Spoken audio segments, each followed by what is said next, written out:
Good friends of YouTube, I'm back with another video, and in today's one I'm talking all about that elusive word lag. Now this can be very misinterpreted, and I've done a previous video along the lines of a similar thing, but in today's one I'm going to be talking about that whip effect which you can integrate into your own game and hopefully get some more distance.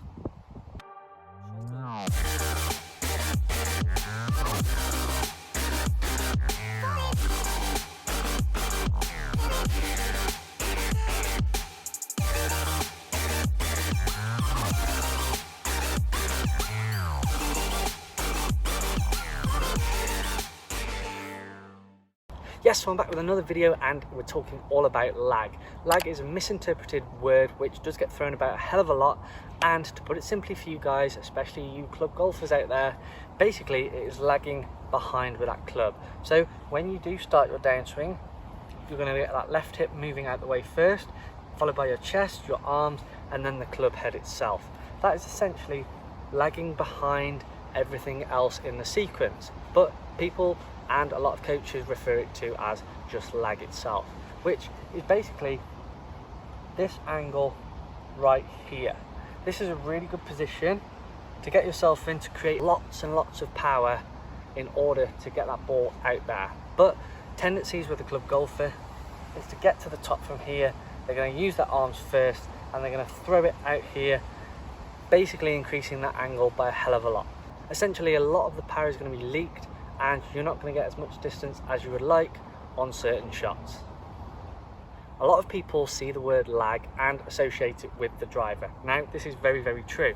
And how are you going to produce that lag? Well, with a driver, you're probably seen on so many different magazines, YouTube videos, that the word width gets put in a lot with this. You're going to create a lot of width, which is ideal, and then essentially you're going to do the opposite and really narrow that angle on the way down. If you look at a lot of the swings out on the tour, they create massive amounts of width on the way back, really widening their arc, and then as they come in, they're going to decrease that in order to really explode that club into the ball, and then obviously it gets launched out there. Think of it like a whip. If you're going to take it back, you wouldn't take it back really risky and then go like that, would you? Or throwing a stone, very similar. You're not going to take it back like that and just whip it through with basically your wrists. So you're going to take a nice wide takeaway and then really whip it through like that. It's really simple, and then you can just interpret this onto the ball. So with the driver, you're going to be nice and wide, create that width, and then you're really going to explode into the ball in that sequence of left hip, chest, arms and club head. So let's give that a go.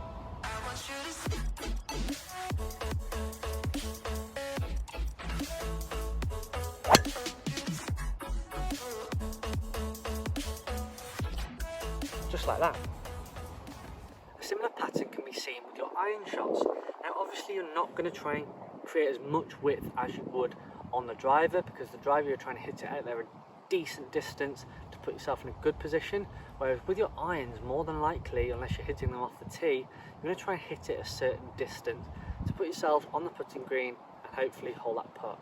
However, you're still going to create a decent amount of width, which is going to allow you to take it up to the top, and then from there you can unwind again, left hip, chest, arms, wrists, and then the club follows, so you can create a decent amount of lag on the way down to hit down on the ball. You really want to make sure that that club is coming into the golf ball at a decent angle, so you can squeeze the ball and then the turf straight afterwards. This is what every club golfer wants, right?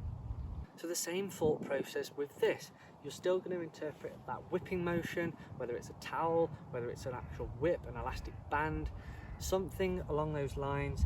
You're still going to interpret that in order to create lots of lag so you can hit down on the ball and get that ball flying well. So we're still going to create that width, and then we're going to crack the whip on the way down.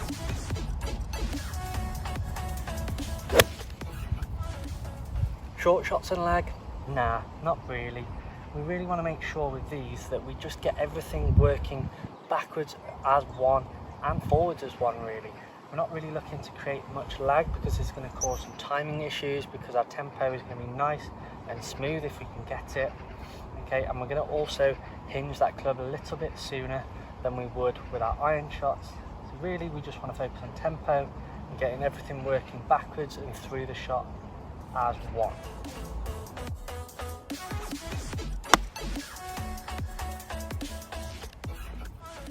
And finally, if you create any sort of lag with your putting stroke, one, I'll be absolutely amazed, and two, you've definitely got the wrong end of the stick with this. Obviously, we're talking about lag from distance. You want to lag it up next to the hole.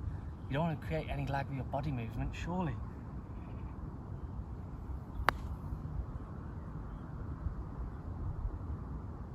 Ooh. So there we have it, that is lag in a nutshell. I hope that has made it a lot clearer for you to understand.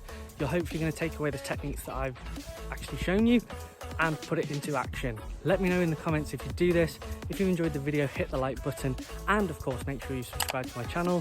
Thanks very much for watching, and see you all on the next video.